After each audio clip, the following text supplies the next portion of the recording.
Fala pessoal, todos bem? Sejam todos muito bem-vindos, eu sou o William Godoy. Esse vídeo tem um patrocínio da 1xBet, é uma empresa bookmaker que garante a vocês grandes ganhos e pagamentos rápidos. Aqui está o nosso cupom promocional exclusivo para vocês inscritos no nosso canal, Godoy1x. Eu vou deixar o link na descrição do vídeo, também no nosso comentário fixado, para vocês acessarem pelo link, fazerem um cadastro de vocês, baixam o 1xBet e na hora de realizar o seu depósito, realize com o nosso cupom Godoy1x para você pegar bônus em dobro. Aí a partir dali, faça o seu palpite vencedor. Você pode aproveitar hoje, domingo, tem um jogo além da Copa do Nordeste, também tem amistoso entre a seleção Equador e Itália. Você pode aproveitar esse amistoso na 1xBet com o nosso cupom Godoy1x. Fechado? Bom, galera, passando aí por essa data FIFA, né, e aquilo que diretamente passa pelo Flamengo, antes uma informação muito importante que eu tive a confirmação já ontem sobre a logística do Flamengo no jogo contra o Bolívar, na altitude, né, a tão temida altitude de La Paz, mais de 3.600 metros. Já temos então a confirmação de que o Flamengo fará o jogo. Quando acabar o jogo, o Flamengo já retorna imediatamente. Então, a logística do Flamengo já está programada para, após o jogo contra o Bolívar em La Paz, os jogadores já se encaminharão todos para o aeroporto e retorna já para o Rio de Janeiro, até porque, não sei se vocês lembram, né, a gente já falou sobre isso, após esse jogo contra o Bolívar, o Flamengo já vai ter um compromisso contra o Botafogo pelo Campeonato Brasileiro. Então a logística do Flamengo é ficar o menos possível na altitude de La Paz. O Flamengo vai chegar em cima da hora e já teve a confirmação de conseguir então na logística voltar de La Paz. Vamos passar por essa data FIFA aí da seleção brasileira, passa obviamente pelo Flamengo, sobre os atletas do Flamengo. Vamos começar pela seleção uruguaia, porque na seleção brasileira, além, né, tem o rendimento, né, do Fabrício Bruno, também uma declaração do Danilo sobre um personagem, até que a gente trouxe um vídeo nessa semana. Na seleção uruguaia, o Varela, ele atuou normalmente pela seleção, ele participa na jogada do gol do Uruguai, que é pelo lado direito. O Varela vai até a linha de fundo ali, faz o cruzamento. O Varela vai ter agora o nascimento do seu filho na próxima terça-feira. Ele foi liberado, então já retorna para o Brasil, né? Já vai depois, já se apresenta ali pro Flamengo, não vai enfrentar a Costa do Marfim. Mas, gente, eu tô assim, sempre pensando pelo lado do Flamengo, né? Não tô pensando na seleção uruguaia. Uma boa notícia, né? Fez lá um jogo contra o País Basco, participou do gol, retorna. Nesse próprio jogo, o De La Cruz não atuou, não jogou, creio que todo mundo acha isso bom, né? Arrascaeta jogou apenas 25 minutos, opa, olha que beleza, menos desgaste físico, e seguindo nesse mesmo critério, o Vinha também não jogou. Maravilha! Quanto menos jogar é melhor, amigo. Então o Vinha também não jogou. Brincadeiras à parte sobre a falta de atuação, né, desses jogadores, a previsão é que eles agora atuem contra a Costa do Marfim, né? Esse outro amistoso aí, nessa perna aí da data FIFA da seleção uruguaia, é que o De La Cruz atue, com o Vinha também atue, e o Arrascaeta, vamos ver quantos minutos também vai atuar, mas até o momento tá tudo tranquilo e o Varela já retorna para o Brasil. Falando em Brasil, né, seleção brasileira. Na seleção brasileira tivemos ali a atuação do Fabrício Bruno na vitória do Brasil sobre a Inglaterra por 1-0 em Wembley, né, com gol do Endrick. O Fabrício Bruno atuando ali na zaga pelo lado direito. E o sistema defensivo ali do Brasil, com a exceção dos momentos de bola parada, e aí, pô, não é individual do atleta, é o coletivo de um trabalho que não existe ainda do Dorival Júnior, né? Um trabalho muito embrionário, muito no início.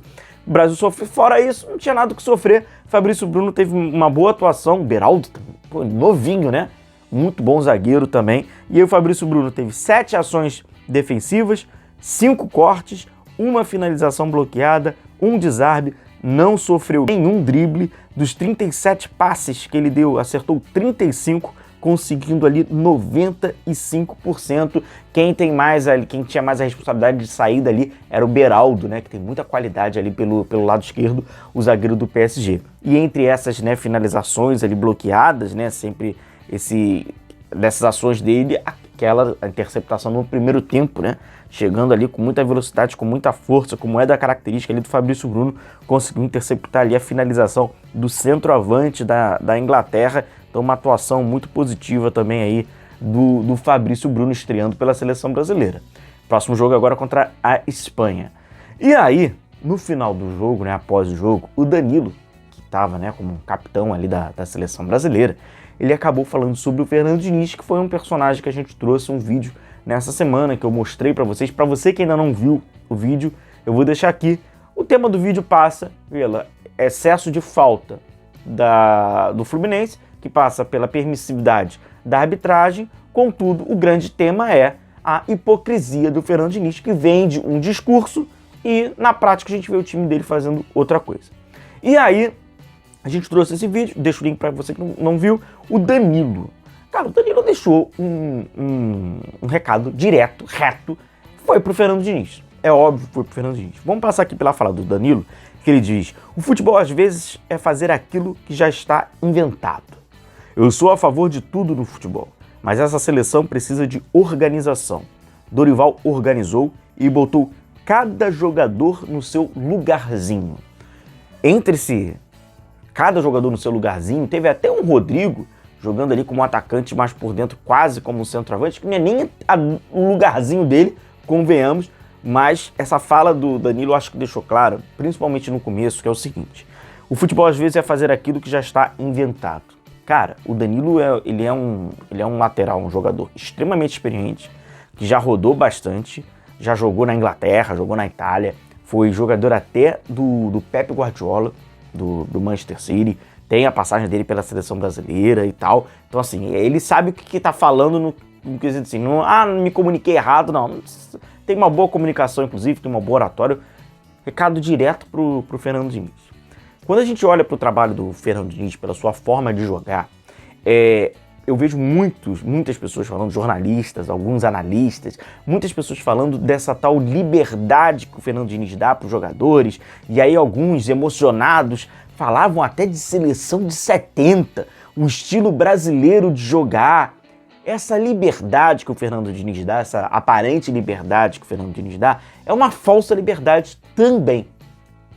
Prega-se muito no futebol brasileiro que existe alguns sistemas de jogo que acabam engessando o atleta, prendendo o atleta.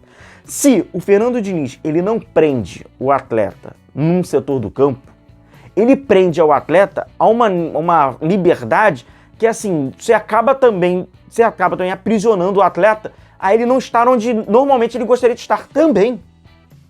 Então, na minha opinião, passa um pouco por uma falta de tato de alguns analistas, de alguns jornalistas, de algumas pessoas que acabam estudando futebol, mas que até por uma certa distância não jogaram futebol, seja em categoria de base, seja em qualquer âmbito, porque aí dá uma dimensão bem equivocada.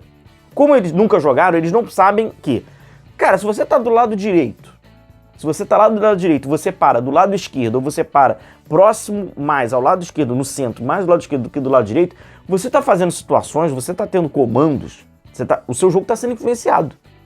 Então aquilo, isso influencia isso. Tem vezes que o atleta ele não quer fazer movimentos de horizontal de 40 metros. Ele não quer. Ou fazer aquilo para ele vai ser sacrificante, porque depois ele tem que retornar. Então, assim, eu acho que talvez até a falta de experiência de muitas pessoas que acabam falando ali sobre futebol em alguns momentos pode dar uma impressão equivocada do que realmente é o jogo de futebol. O Diniz, ele tem aqueles dogmas de joga todo mundo pro mesmo lado do campo, e aí fica todo mundo... Não é confortável para alguns atletas, que preferem estar no seu setor, que preferem ter a linha lateral em alguns momentos para fazer a construção, é natural, pô, é natural. Então, também trata-se essa... E aí, seleção brasileira. Quando você fala sobre calendário de seleção brasileira, foi o que eu havia falado sobre o Fernando Diniz quando ele chega na seleção brasileira, eu falei que seria muito curioso para a gente entender isso. É um estilo de jogo completamente diferente, que você precisa de rotina, você precisa de dia a dia, porque você vai precisar fazer ali no atleta uma ruptura daquilo que ele já sabe, daquilo que ele faz, e ele vai ter que criar uma nova cultura de jogo. Então é aquilo, o cara é como se ele tivesse um botão que ele vai ter que desligar o que ele fez durante a carreira, a grande maioria dos anos da sua carreira, o Danilo, por exemplo, e chega na seleção brasileira e pratica um novo jogo para atuar contra uma seleção, treina mais um pouquinho, atua contra outra, pega o avião, volta para casa, volta pro seu clube, fica um longo período sem fazer aquele estilo de jogo. Então, assim, seria extremamente desafiador, porque não tem rotina. O trabalho de seleção brasileira não é de rotina. O trabalho de seleção brasileira é ideal para treinador que não assim, pro trabalho não precisa da rotina. Ele vai fazendo aquele lá porque vai tocando o barco daquela forma. Isso aí são todas as seleções. E o Fernando Diniz, cara, tem um estilo de jogo, uma ideologia de jogo, que ela é uma ruptura, normalmente, da grande maioria dos que os jogadores fazem durante o seu trabalho nos clubes. Então chega no futebol brasileiro, vai ter resistência, vai ter dificuldade, vai ser diferente. E a gente vê um jogador como o Danilo, extremamente experiente, na primeira oportunidade que teve um jogo, ele já soltou. Se o Danilo já soltou, imagina um jogador talvez mais jovem, aquele outro também experiente, Casemiro. O Casemiro, o que achou? Então, enfim, cara, isso é só pra gente ter a ideia de que como também é visto, né, como a ideia do Fernando Diniz é vista por jogadores experientes que atuam na Europa, né, onde a gente fala, ah, não, lá tem uma outra visão. Cara, eu achei que foi na lata e ele não perdeu tempo, né. Tá aí, galera, um grande abraço a todos vocês, continuem se cuidando, deixa o like de vocês, que é muito importante, se inscrevam no canal, a gente vai se vendo, um grande abraço a todos, valeu!